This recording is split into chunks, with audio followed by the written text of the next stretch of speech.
We've all heard it before. Sleep is important, especially for the kiddos. But how do you get them back in a routine as they head into the new school year? Well, here's Parents Magazine's tips from the teacher.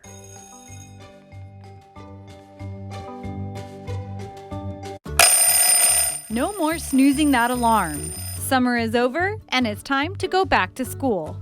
Parents, it's time to get the kids to set those video game controllers down earlier and climb their way under the covers.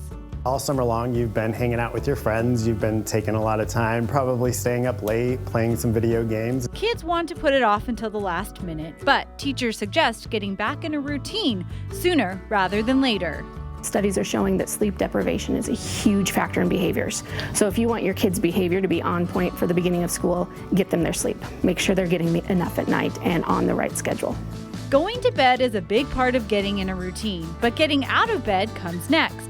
And maybe the thought of waffles or cereal will get your kiddos up and at 'em. I think it's really important that kids are consistent and that the parents are consistent, because if they're consistent, then they're going to be more successful. So starting to get up early, getting breakfast, make sure you eat breakfast. As a PE teacher, eat breakfast. And yeah, establish those routines and those good positive habits.